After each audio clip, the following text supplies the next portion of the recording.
Former BUD/S instructor. I spent time at second phase, but I also worked Hell Weeks. And the biggest thing that I saw for guys prepping for BUD/S, they showed up unprepared due to just not giving themselves enough time. So that was the biggest one. I think a lot of people show up unprepared because they jump the gun. So a couple things you can do is, first thing is give yourself time. Give yourself time to train. The second thing is find a community of people you can be around to help elevate your performance. It's about finding people that are better than you, faster than you, stronger than you, smarter than you, so you can become a better version of yourself. And then the third thing is that find the standards that they're gonna test you on during selection. So it would be the 4-mile time run, it would be the 2-mile swim, it's gonna be the ability to climb, it's gonna be your ability to run with a ruck, and then of course your calisthenic numbers, the PST, the screening test. So if you can look at those specific scores you need to hit and achieve when you're at first phase and second phase, then you're gonna be ready for selection pipeline. So I'm gonna come back to the PST, kind of leave that for last because I don't want it to get the spotlight. But let's talk about some strength numbers that you guys wanna shoot for. 3 months out, no weights. At least not that much barbell work. You need to focus on running. You need to focus on body weight. You need to focus on maybe some kettlebell work, but we're not doing much strength training 3 months prior to shipping. When I was training, I did back squat, front squat, deadlift, press. I was not doing CrossFit, Olympic style movements. You don't necessarily need it, but you do need to be strong, okay? Front squat, 3 rep max, somewhere in that 205, 225, 3 rep max range. Deadlift, before you ship out, you want to be in that 275 to 315 range, 5 rep max. This is before 3 months. This is not right up to it. I'm talking about in your training leading up to it. Military press, so this is strict press overhead with the barbell. Minimum is 75% of your body weight. 75% of your body weight, 3 rep max press overhead. That's strict press. That's not like push press. It's not split jerk. It's none of that. Your goal, though, should be in that 155 to 165 pounds. Doesn't matter how strong or how skinny you are, how big you are. 155 to 165 3 rep max press overhead is an indicator of overhead strength. If you're at 115 to 135, and 135 is super freaking hard, we want to work on overhead strength.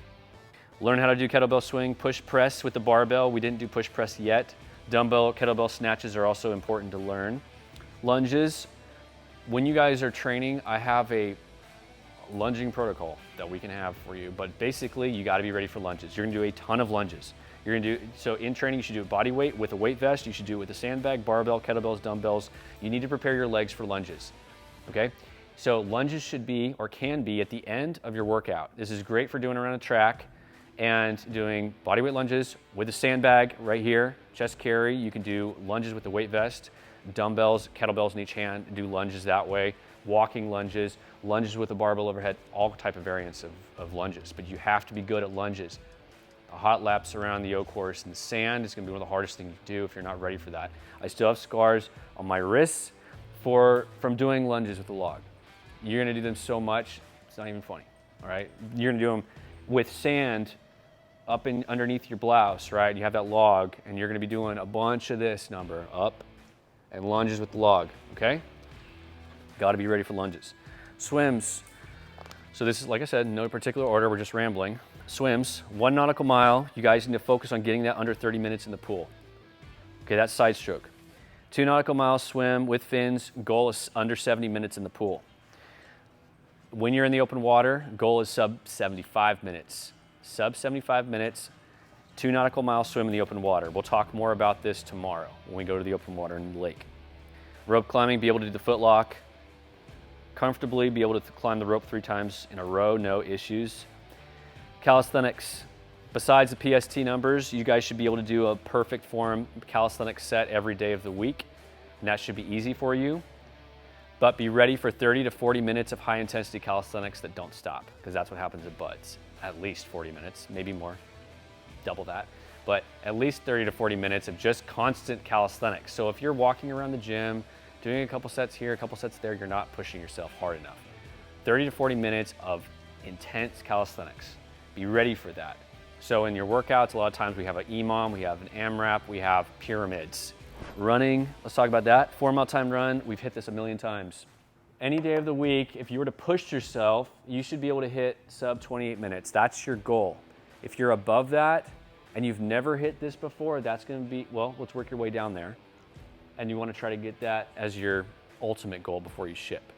It's not easy. 20 miles per running per week for 4 to 5 months. You need to have multiple weeks on end that you can handle 20 miles running per week. That's building your bones, your muscles, the foundation, volume on your body. 20 miles of running per week is kind of that like baseline foundation of running. You want to increase that 25 to 30.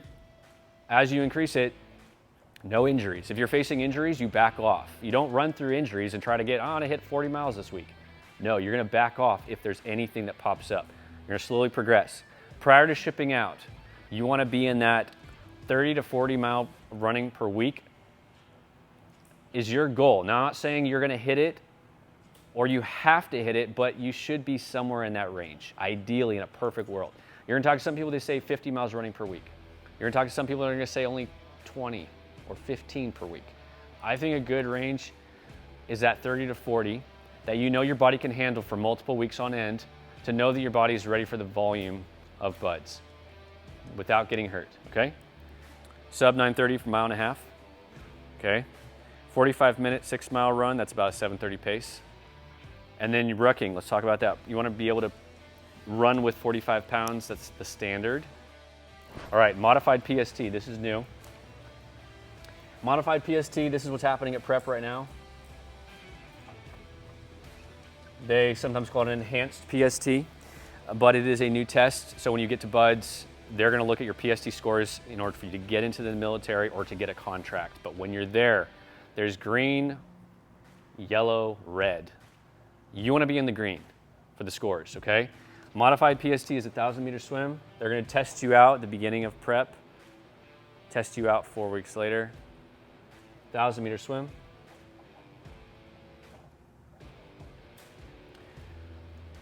That's with fins. Okay, that's test number 1, going into push-ups, right? Max push-ups. In 2 minutes. Max sit-ups, same as a PST. And then you have max pull-ups. And then you have a 4-mile run at the end. At week number 1, you need to be better than a 20-minute swim, 70 push, 70 sit, 10 pull-ups, easy, right? And a 32-minute 4-mile. That's what they're going to start with. 4 weeks later, they're going to retest you again. You want to have green scores. So being in the green is going to be better than an 18-minute swim. This is week number 1, right? 1. 4 weeks later, this is exit. Test you out again, better than an 18-minute swim. 86 push-ups. 86 sit-ups. 16 pull-ups. And a 24-mile run. All right, so you can see those are the standards. So when you're working with the coaches, whatever they are, whatever they're calling them there, this is where you want to be better than when you start. And this is what they're looking for. These are the minimums to be in the green when you exit.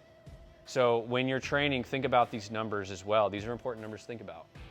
So if you're even struggling with the entrance ones, then this is obviously we're going to aim for first, not just a regular PST, but start thinking about these tests up here, because that's what they're looking for at selection now, not just a PST where you have to do a 1.5 mile run or a 500-yard swim.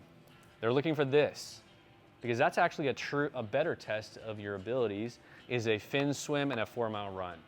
Then they know that you actually put the time in to train, and that's why there's a ton of dudes that are just going straight to the fleet when they get to prep, because they passed a PST, but they never trained. They never prepared. They didn't train to be a SEAL. They trained to pass a PST, and they've never hit these before, and that's hard for them. So you need to have this knowledge so that when you get there, you've already put the work in now, because play the game of boot camp, try to stay in shape. The goal of boot camp is maintain where you are. So you train as hard as you can up to the point where you ship. If you have never gone to boot camp before, some of this doesn't apply, right? You've already been. But the goal of boot camp is to play the game to stay in shape while you're in boot camp. Maintain your abilities so that when you get out, it's not that hard to do these. Make sense? So I want you aiming for this or better.